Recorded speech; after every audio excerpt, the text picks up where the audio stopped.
Friends in Recovery, the Addiction Recovery Podcast, is brought to you by the Friends in Recovery community, a thriving network of individuals who are fighting back against the stigma of addiction. Join our hosts as they speak up about the real issues of addiction, treatment, and recovery. Friends in Recovery, the Addiction Recovery Podcast, is available on Facebook, Podbean, iTunes, and YouTube 24 hours a day, 7 days a week. Now, here are your Friends in Recovery. Welcome, everybody, to the Friends in Recovery podcast. I'm your host, Jersey Ed, along with my co-host, Better Beth today. And our special guest today, Perry B. I'll talk about him in a minute. But Beth, I do want to talk about one thing, and we're not going to fuck around here or joke around because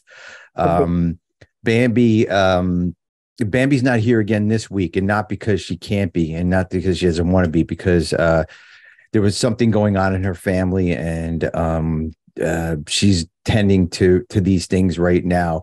Everything's better. It's just that, she's kind of not able to be with us today, and she was kind of out of commission for the whole week. So the one thing we can ask is just prayers for Bambi and her family, for speedy recovery. And Bambi says she will be back next week to claim her Purple Hearts. So in the meantime, don't worry about blue hearts. Don't worry about black hearts. Let's worry about prayers and Purple Hearts this week, guys. That's all we want for Bambi and her family. So Bambi, we can't wait for you to be back here. Absolutely. We miss you so much. And I know we all miss you on the meetings too. And you're a big part of this community. You're a big part of why this community thrives, Bambi. And we miss you, and you're definitely in our prayers. So,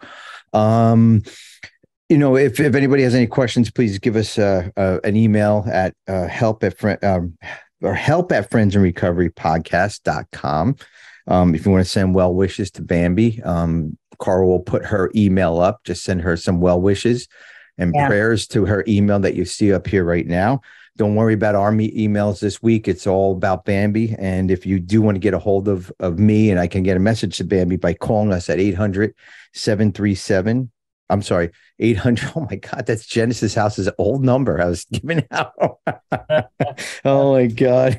800-989-6504 is the podcast hotline. So let's ring that phone off the hook, and let's hear some great messages for Bambi. Today's guest, today is Rest and Rejuvenation Month. So stay tuned for some good recovery on rest and relaxation here with Friends in Recovery podcast. And today's guest is Perry B. So I will be talking more about him in a minute. I'll introduce him, what he is, and how we got in touch with him and all that good stuff. So welcome to the show, and we'll bring you back in. Perry, please feel free to join in with any of this crazy banter back and forth, or feel free to turn your camera off and walk away at any point. All right, Beth? Sounds good. Oh, yeah. Anyways. Guys, look for us on all of our social media, Friends in Recovery communities, and don't forget to like, subscribe, share, and turn on that little notification bell so this podcast is on your list and rings and reminds you that it's up. Also, I'd like to thank all the Friends in Recovery donors who made this show possible. And also, don't forget, Friends in Recovery podcast is part of the FIRE network now. So for more information, go to friendsandrecoverycommunity.org. It's time for the sober shout out portion of our show, guys and ladies and men and everybody. So sober shout outs, we if you want a sober shout out, please email us help at friendsandrecoverycommunity.org, and we will make .com, help at friendsandrecovery.com, and we will make sure that we get your name up on the screen here. Maybe have Carl flash big names or whatever, but please feel free to send us an email about that. So sober shout outs, I'm going to ask our guest first. Perry, would you happen to have a sober shout out of anything that you want to talk about? Yeah, I'm very proud of my oldest daughter and her journey and where she's came to. She went from a life of being challenged to now a life of great success. And so she's just an awesome young lady, and we're so proud of all that she's accomplished and overcome through her journey. Her name's Crystal. And so we're just want to put that out there that we're just super proud. All right. Congratulations, Crystal. We're pretty good to be that kind of up there by dad, right? What an honor. So, and Beth, do you have a sober shout out?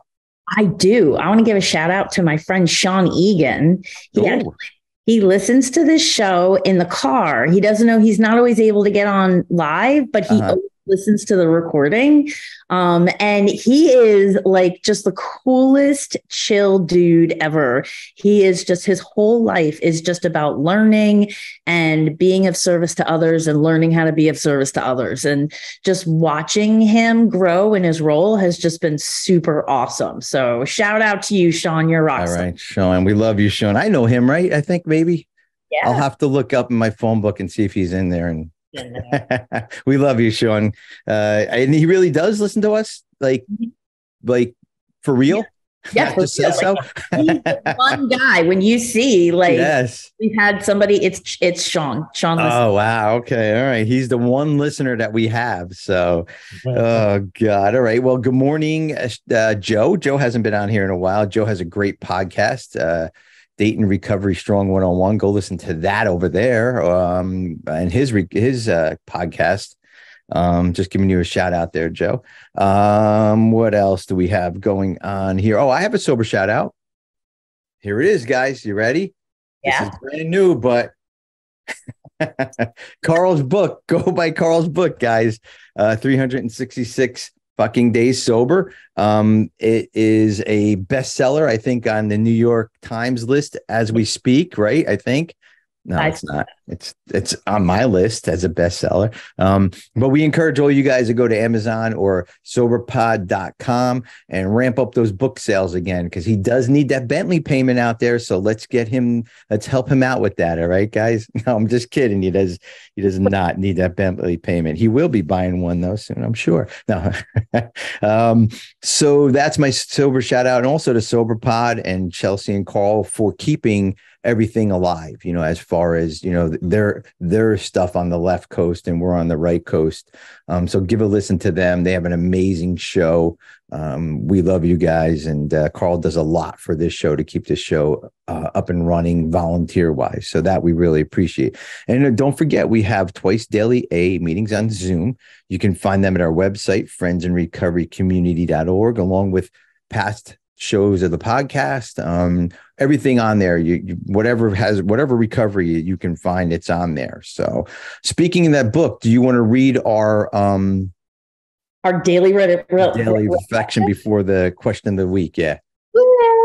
All right. August 26th. You've got to bring an ass to whoop ass. Okay. LeVar Burton. Yes. The reading rainbow dude. Oh, that's cool. You're going to have to explain that, but I don't know that. You got to bring ass to whoop ass. All right. Put your ass on the line today and give it all you have.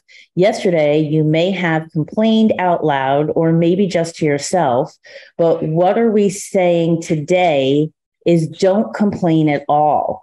Bring all you are to this moment so you know you didn't leave anything else on the table. No excuses.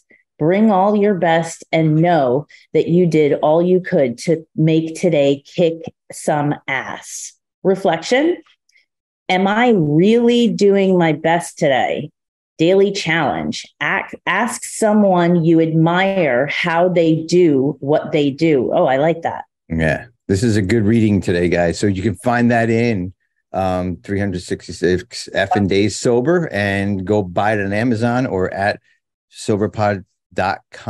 And here it is, guys. It is time for question of the week. Question of the week. All right, the question of the week. There you go, guys. There's the big explosion, and we're all back here now. We explode at one point, so you'll see it when you watch it. Perry, he's like, what the hell are they talking about? Like, are these guys crazy? So the question of the week is, where is your favorite place to relax and rejuvenate? Because this is the last Tuesday of the month, so it is going to be one more rest and rejuvenation question. So where is your favorite place to relax and rejuvenate? Perry, I'm going to start with you. Anywhere's in nature, the hills or close to the water. Just get away from everyone and just connect with nature and see the things of nature. It allows me to relax and rejuvenate because there's no stress there. There's just it's just natural, and you're able just to feel that natural movement. You know, there's no fake. It's all real, and you know what you get is what you get in nature. So I enjoy that. All right, thank you. And that's in northern language. That's hills, not heels.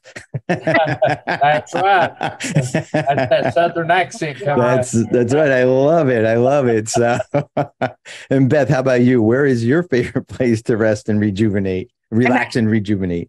I am actually at my rest and rejuvenation place, which is my best friend's house down the shore. Oh, very nice. Yes. Down the shore.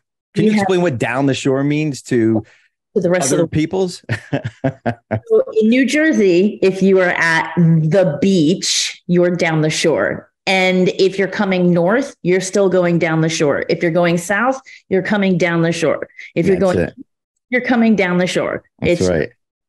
But it's been wonderful. We got here last Saturday and we're leaving tomorrow, which is really, really sad. The day-to-day grind is starting to kind of enter my peripheral again. And I'm trying to breathe in this moment and just be in this moment as my last full day here. And it's beautiful. The ocean air. I went to the beach. I hate sand. I hate salt water, but we have friends that came down with us this year. So we went down to the beach and I sat in the shade and I got some sunburn on my legs. And there you go.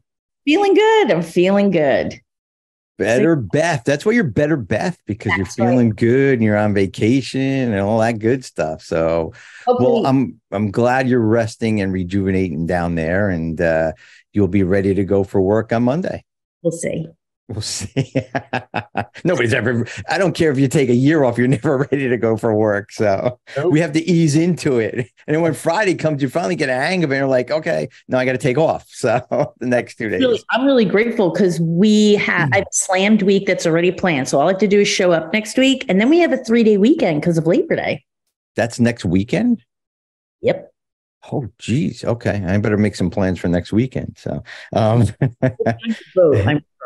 yes, exactly. Well, my favorite place to relax and rejuvenate is, and I don't get there a lot. Of course, it's nature, number one, but a specific area, specific place in nature would be on Mountain Desert Island in Maine, Acadia National Park. That is where when I need to kind of relax and I go to my mind, if anybody says picture a forest or your favorite place to go, that's exactly where I go. There's hiking there. There's the ocean. There's mountains. There's beaches, lobster, great food, great people, just a slow down type thing. So that's my place in my head. I go as far as that goes. And when I'm there, it's just rest and rejuvenation there. And also my boat, because my wife and everybody enjoys the boat. It's really calm on the water when you just kind of sit there and relax and, just kind of just do your thing. So that's my two favorite places to relax and rejuvenate, guys. So, so Perry, seriously, I know we're going to get to you, and this is where we are going to get to you. Okay. We only got 2 minutes left, but you can cram it all in 2 minutes. You'd be, great. So, guys, I'd like to introduce Perry B. He's in a long-term recovery. He's also, he works in the field. That's how I met him in the substance use disorder field. He's also a pastor. So we got to watch our words. Okay. So guys, no cursing this show. And he also, too late.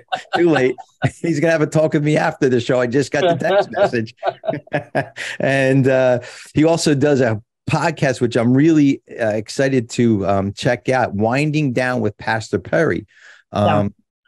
That sounds really, really cool. And, I'm looking forward to all that stuff will be in the links, how you can watch his show and all that stuff, and whatever he gives us, we'll put it all in the show notes. So, Perry, welcome to the show.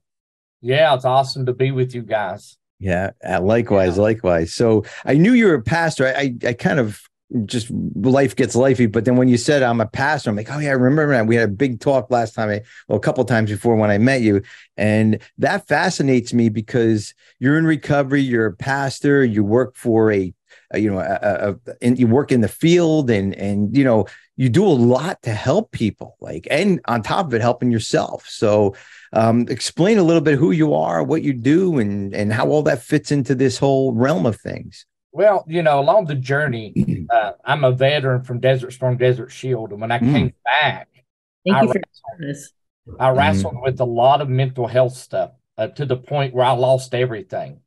And, as I went through that journey, you look for a lot of different ways to cope, a lot of different ways to overcome.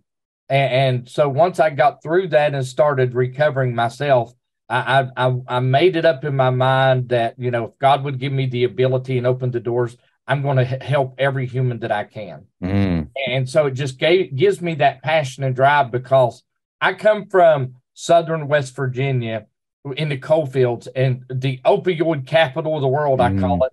I don't know if you've ever seen the bibliography, Oxiana, but that is the town that I actually lived in. Wow. And so it is that bad. The opioid addiction there was just terrible. But, in the midst of an area where you're not supposed to succeed, poor people, drug, I was able to come out of all of that and be where I am today. And so that's why I'm so passionate about it. And I'd not only work during the day at Mary Washington helping people there, but I also work in the evening times for LA Mental Health, doing therapy with people over teletherapy. And then, of course, my church pastoring. And I was telling Beth earlier, I've been so passionate about it. I'm working on degree number 9. I want to just gain all the information that I can, not to be anybody big. I'm not looking for a big name, but I'm looking to be genuine to help. Because what I find is a lot of people come into therapy and they don't get that genuine help. They don't get that person who wants to be there for them. And so one of the things that I tell people, I'm not your therapist. I'm your partner in the journey. I'm the guy who's going to get down in the mud and the muck with you and just be there in your worst moments. And I'm not going to judge you. I'm not going to belittle you, but I'm going to help you find a way out. Because what I find is that especially in the world of recovery, we have to put on a lot of facades if we're not careful, because it impacts us about getting a job or having a friend or being in a relationship. Because the first time somebody hears that, oh, you're in recovery, then people start looking at you differently. And I'm going to kind of throw a scripture on you guys a little bit here. Good. In scripture, there's a scripture that says, confess your faults one to another. The problem with that is people are afraid to do that. Because what do I do with that? Once I genuinely share who I am, what I'm going through, what I'm feeling, what do people do with that? And that's scary. So especially with people in recovery, we're afraid of people finding out parts of our story that may cause them to not want us to be on their team or be a part of their company. But, I know many good individuals who fell into addictions for different reasons.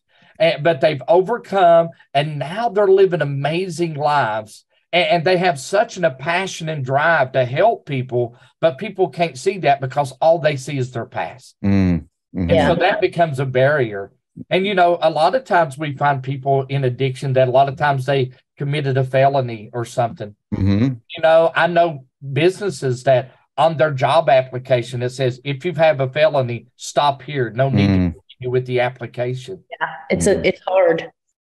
And so how do people expect people to recover and stay recovered? Always going to push them back down. We're not our past. We are who we are today. That's right. A lot of people don't understand that. And us in recovery, I love the scripture that you quoted. confess your faults to one another. That's what we do in recovery, right? If we want a healthy and happy and sober life, that's what I do with my sponsor. That's what I do when I'm not feeling well. That's what I do when I have this thought about drugs or alcohol or whatever it is that's going to not keep me on the right path. That's going to bring me back to that past. And those barriers of the past, you're right, 100%. We are not defined by that person. We are defined by who we are today. 9 degrees, right? 9 degrees. Yeah. And I'm not doing it to pat you on the back, but that is amazing versus all those years ago, right? I mean, That's come right. on. You know, I mean, that's who you are today. You're not that person in the past, you know, it's just amazing. So what are some of the barriers of the past that you see as a pastor, as a therapist, as a leader? I want to just stop here for 1 second and tell Beth something, because her and I are in the same field. Every time I go down to where Perry works and knock on his door, he comes out, greets me, shakes my hand, either brings me in his office and we sit down and talk, or says, Ed, I don't have time right now, but he comes out every single time and greets me. And that amazes me in this field. It really does. So, you know, to me, that's an honor to have somebody come out and do that and explain, I can't talk right now, or, you know, or come on in and you're more than welcome. So I appreciate that. That's a big deal. Yeah, it's amazing. So the barriers of the past, you know, as a pastor, as a therapist, as a leader, how do you overcome them? How do you overcome them when somebody walks into your room and says, this is what I've done and this is who I am today? Well, so there's a part of sharing that you do, but you don't overshare, of course, as a therapist. Mm-hmm. You know, I don't want them to become the therapist, me become the client. But I try to look for bits and pieces in my journey that I can share with them in their story, so that they understand I'm not looking down at you. I've been there. I'm right there with you. I understand what you're going through, because again, so many people come into the therapy room and they're like, man, I hope you don't judge me for this. And that's an automatic thought that as soon as I say this, you're going to start judging me and looking at me. And so I tried to set that precedence. And one of the things I tell people, I said, you know, we all think things. We all have feelings and emotions. Let's just be honest. Mm-hmm. You know, if somebody upsets us, there's an automatic thought that all of us have of how we would respond to that. You know, some people, we'd like to slap their face. Of course, we don't, because most of us would lose our job and go to jail, right? But that's the genuine thought that's in our mind. It really is. And so it's being honest. So one of the things when people say, you know, we have this thing that we do as humans of, oh, how are you doing today? The automatic response is good. That's a lie. Yeah. We're not doing good.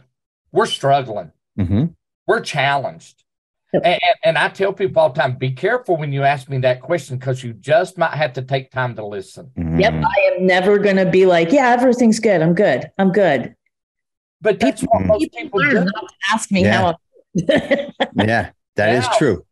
So be careful, because, you know, so when people come in and I ask them how they're doing, I want an answer. Don't give me what you think I want to hear. Give me your honest answer. And so one of the fears that I have found for people coming in therapy, of course, I do also work in the field that does lock people up, but that's not what you're in there for. But their fear is, if I'm honest with this person, they're going to lock me up and I'm going to lose my freedom. Mm-hmm. And so one of the things I tried to make sure to share with them is, my job is to keep you out of there. Mm-hmm. That's my job. My job is to help you go out into the world, face the challenges that you have, and be able to cope with that and overcome with that and survive. Yep. And so that's a barrier to people. Then, of course, a lot of people, and I hate to even say this even live, but a lot of people just get crappy experiences with professionals. Yes, true. Yeah. There's so many people are created equal. Yeah. Well, so many people go into this field and, you know, for many different reasons. But if you're not passionate about it, if you generally don't want to help people, this is not the field to be in, because this is the field where you do a lot of damage. Mm-hmm. And so I have, as a supervisor of other facilities, I've had to step people down from therapists back to intake workers because they were not good therapists. And so I get that. And so one of the things I try to share with people who come in, I'm like, dude, you know, everybody don't click. I got that. Okay. If we don't click, please just tell me. Don't quit coming to I'll help you find the person you click with. If what we're talking about is not helping you, just be honest. Be like, dude, I appreciate that, but this crap ain't helping me. We need to go somewhere else.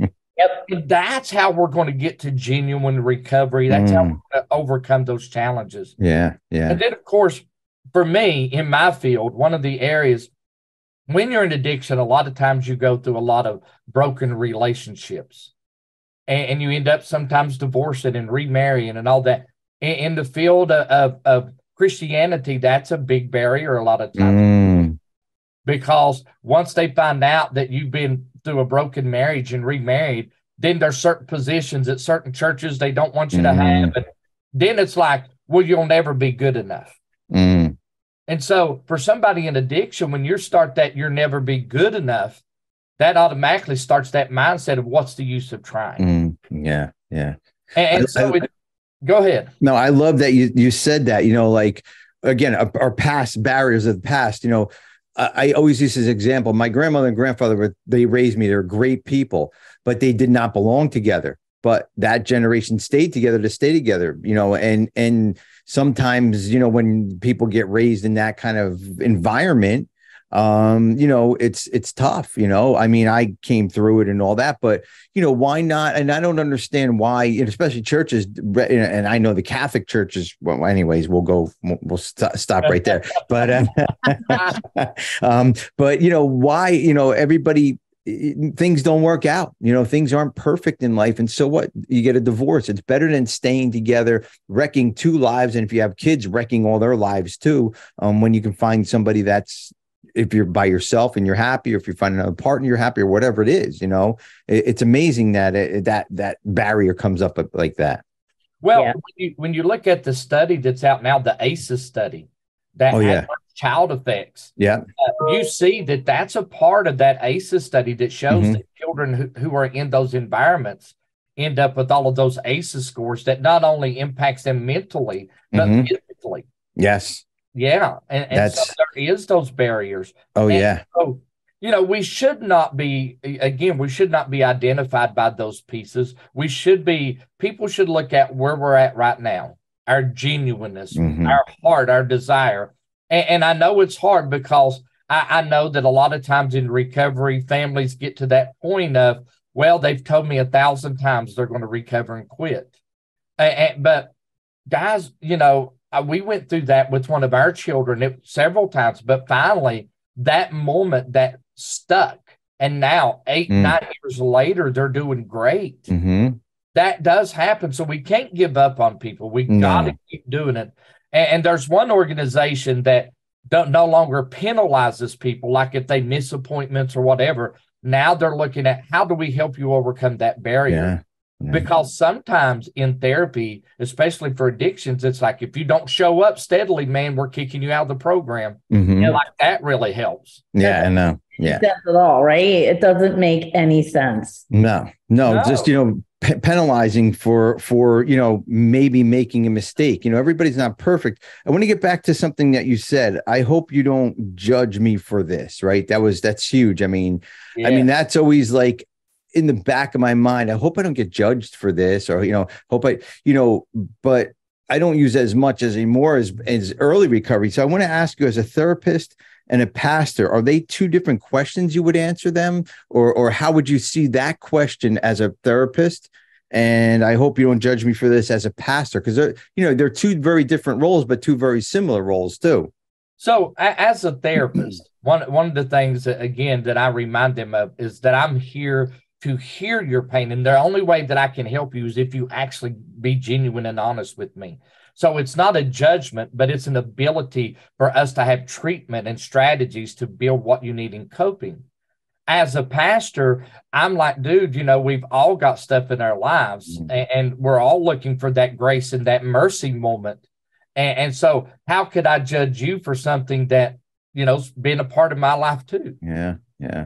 And so it's just making sure they understand they're in that safe place, because all treatment strategies, when you look at them, it's not those external motivators, it's that internal motivator that makes that long lasting change. So how do I empower this person internally to see their value, their worth, and cause them to be hungry and desire to be different and grow in becoming who they want? In other words, achieving those dreams and those goals. Do you ever find that what you would respond to any question as a pastor, so as opposed to a therapist, kind of part ways? Well, for me as a therapist, I don't bring in anything as far as that would cause people to feel like that I'm trying to make them convert over to my belief system. So I'm a person who believes in total free will.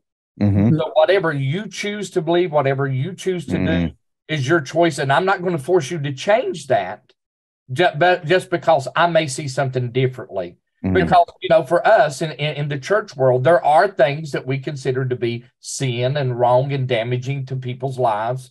But as a therapist, I'm not there to convert them as far as that. I'm there to support them. So I work with clients that have way different belief systems than me in a lot of different areas. But what I focus on is their healing and their recovery. Yeah. I love that. I love that because, pastors and priests, and they're put sometimes way up here, which is great because, you guys have the knowledge, you have the understanding, and you kind of teach us. But also, sometimes people think that's the word and that's it, right?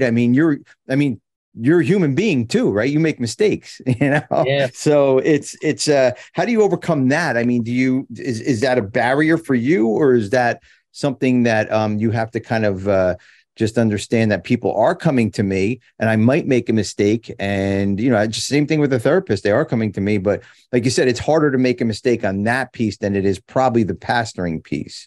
Yeah, would be my guess. As far as the pastoring piece, there are challenges. Because, when it's wording things in a way that they don't take it like you're attacking them, but you're trying to help them make a better choice or a better decision for their life. Because a lot of times in the pastoral world, what is seen is that it's brought over in such a way is that people call us Bible thumpers, because we're beating up. Big book thumper. Yeah. I don't want to beat someone up. Right. But I also want them to see how that in the word, how that if they follow these things, that it does produce that life that they're actually looking for. That there is love, that there is acceptance, that there is hope. And so it's making sure that when they come in, that I word those things in a way that they see it again as not judging, not attacking, but them helping them to look at things in a light that helps them to make good choices. I'm big in what's CBT, or cognitive behavioral therapy. So my mindset is if you can change the way somebody thinks about life, you can change their journey and their life for the better. Absolutely. Do you think that, how do you do that then? Like in 12-step program, the philosophy is act your way into right thinking. Yes. Well, the thing of it is if I talk with them and I say, well, let's look at this. Okay. So we're looking at a situation, and they're looking at it through what we call cognitive distortions, or a perception that says everything's terrible. Yep. So we sit down and we talk through this, and I share with them my perception of it. And we look at how those two mend together. And most of the time I see that people's like, they have that, what we call that aha moment, or that light bulb that clicks on, says, oh yeah, I never really looked at it that way. And so I think it's getting people to look at the positive piece at every situation, because there is positive in it if we'll do that. But what I find is that the majority of people look at the negative. Oh yeah, 100% hands down. I was on our meeting this morning, and I was cutting the grass. I had to do 10 things to get here by the time we needed to be here and all that. So I wanted to get a meeting in this morning, and we have our 8 a.m. meeting, and I really enjoy that meeting.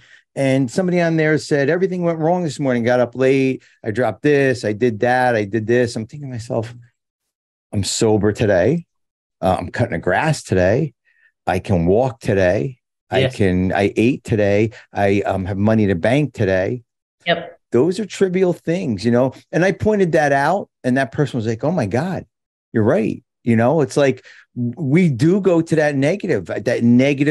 I mean, and I'm not saying I don't do it. I do it. Like, oh shit, I just dropped the soda again. Here we go. It's going to start like, okay, well, you got a great job. You just got a promotion. You got this, you got that. And you're worried about a fucking soda, Ed? Come on, let's be serious, but that's how it goes. And the other thing too, is because of my alcohol and my family upbringing, I'm also kind of in that, that realm, or that, I'm kind of conditioned that way. And I fall back to it. I fall back to it once in a while because I'm human. I'm human, but I can pull myself up, just like you said, and get out of my way and know that my life is better today. Know that I don't have those struggles today. And you hit it right on the head. I mean, like right then and there, everybody thinks that negative, but we have to think positive. Yeah. And that's not easy to do. It takes a lot of practice, right? Yes, it does. Because especially when you're in a world where everybody's pointing out your negatives. If you go back home, we have older people who go to McDonald's or Hardee's and they hang out in the mornings. 95% of their discussion is about all the problems of life. and but if that's the way you're spending your life, and it takes the joy out of life. I don't watch the news because I call it it makes me sad. It makes me feel depressed. Yep. Amen. I believe I'm right there with you. I can't do anything about that stupid stuff. All I can do about is what's in my world. And so every day I choose, I think Beth says she's trying to stay in the moment. I choose every day to get up and stay in the moment. Enjoy my present, because guess what? Tomorrow may suck, but I'm going to enjoy today. Yeah. Right this moment. Pastor, I'm going to call you Pastor now because I want to get into a little bit of that side of things. Talk to us about the podcast, Winding Down with Pastor Perry. What is that about? Is it about recovery? Is it about, what is it about? So the Winding Down podcast is more, it's scriptural.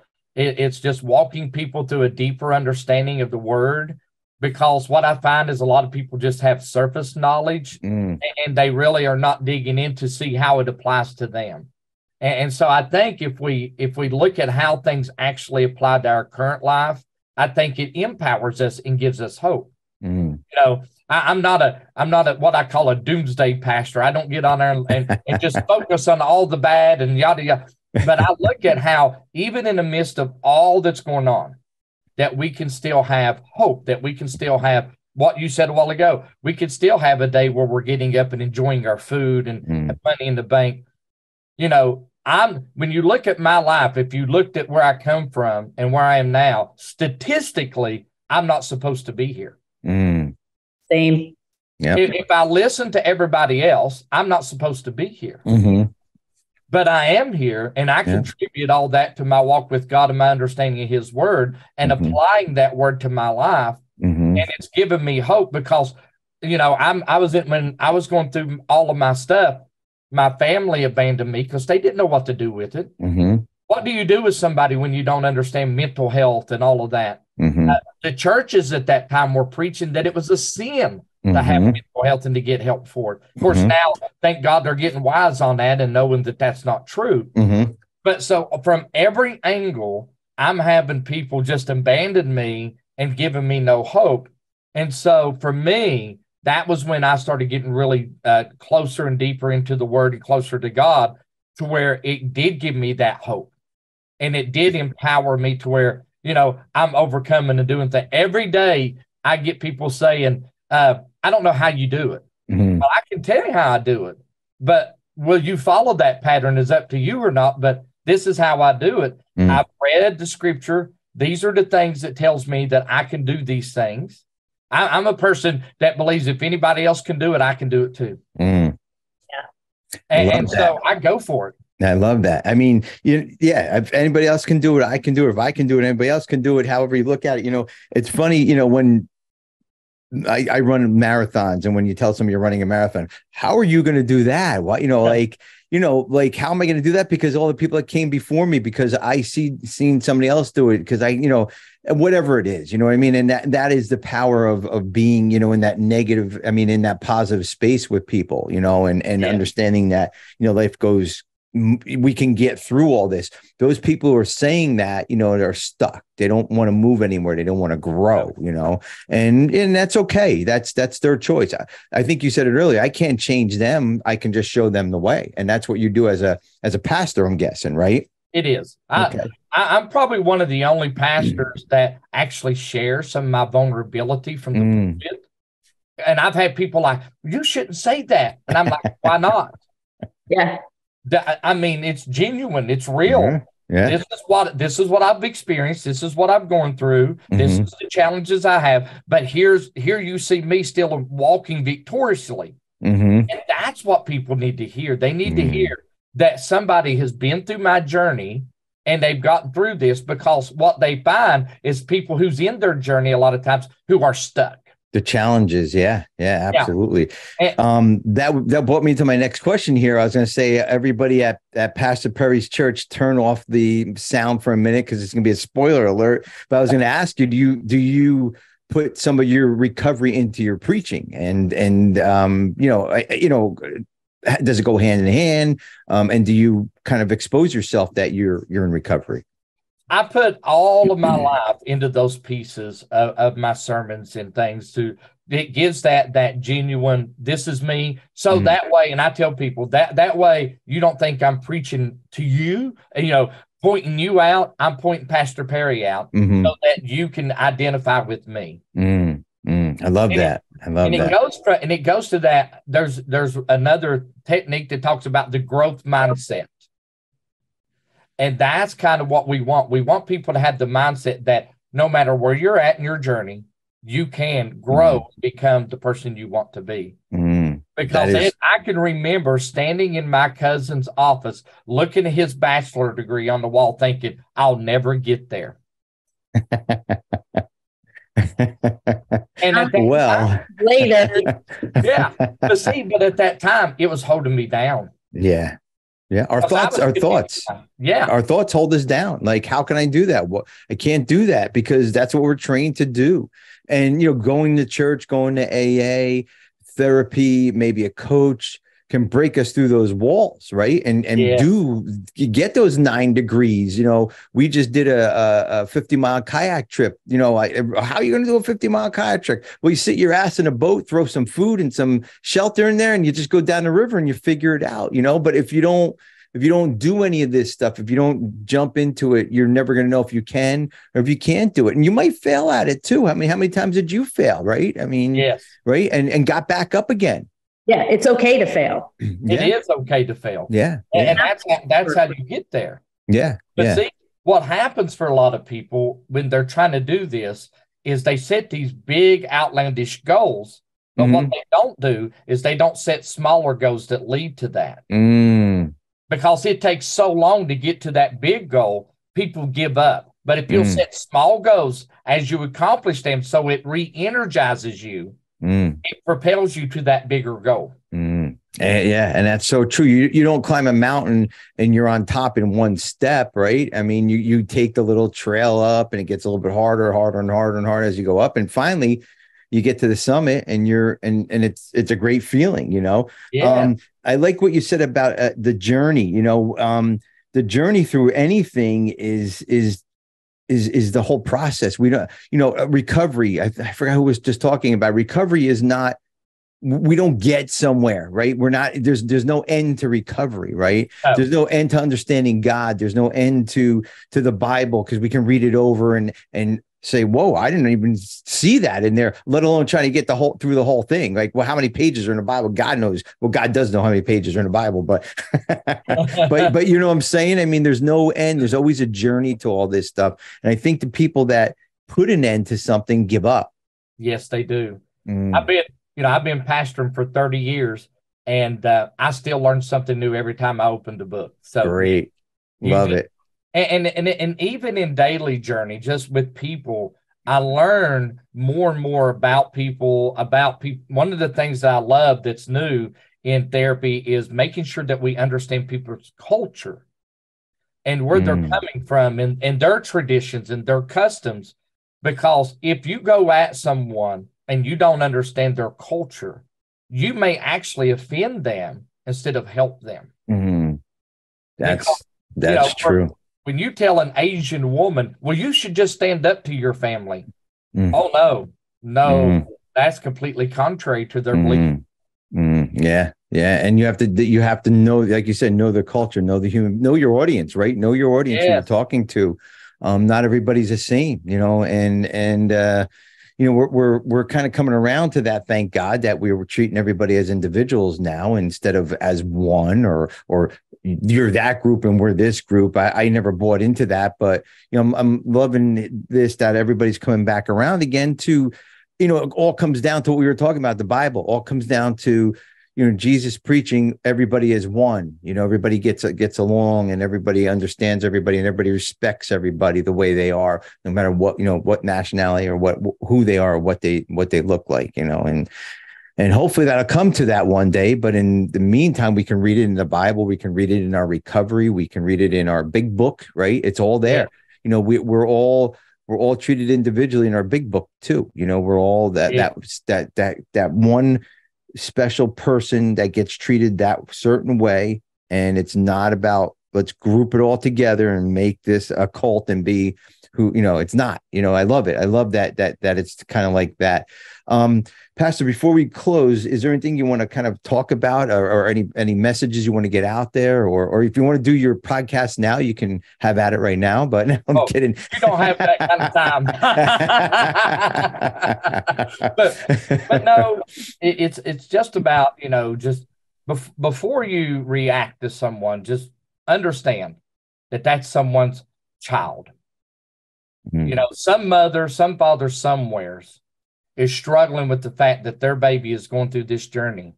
And some of them don't even know where they are. And so we need to respond to that human as if that's our child. How would you want someone else, if they met your son, your daughter on the street, how would you want someone else to treat your baby? And if that's how you want them to be treated, that's how we should treat them. Love it. I love it. Pastor Perry, in recovery. He's a wonderful therapist, a great leader over at his place of work and at his church. Thank you so much for being on the show. What a great message you had for us today. We really appreciate it. And don't forget, your show is called Winding Down with Pastor Perry. That's a podcast. You can find him there. And also you'll find all the notes below. And any other information that Pastor Perry wants to pass on to us, we'll put it in there. But we appreciate everything, and it's always a pleasure talking to you. Always a pleasure. I walk away with a smile every time I'm with you, even if it's just that big hello, shake your hand, and a big smile on your face. It's still a pleasure, kind of being in your presence. I appreciate you taking your time on a Saturday morning and being here with us. Yes, it's an honor to be with you guys. I appreciate your time as well. Thank you, guys. Well, that is it, Beth, today for our show. An amazing show. I'm like, I don't want it to end. Can we tie him down and have him stay with us forever?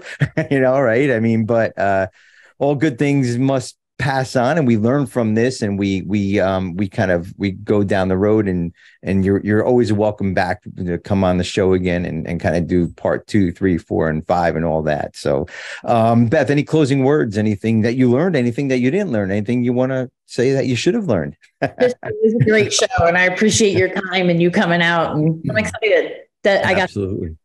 Yeah. And again, guys, let's all keep Bambi and her family in our prayers. She's in need of them right now, and hopefully we'll see her back here next week. Bambi, we love you, and we're all pushing for your family. Okay, guys. That is it, guys. And you know how we end the show. Stay sober, everybody. This concludes this episode of Friends in Recovery, the Addiction Recovery Podcast. Follow us on Facebook for past shows and updates, and enjoy free access to twice daily support meetings. Friends in Recovery, the Addiction Recovery Podcast, is available on Facebook, Podbean, iTunes, and YouTube 24 hours a day, 7 days a week.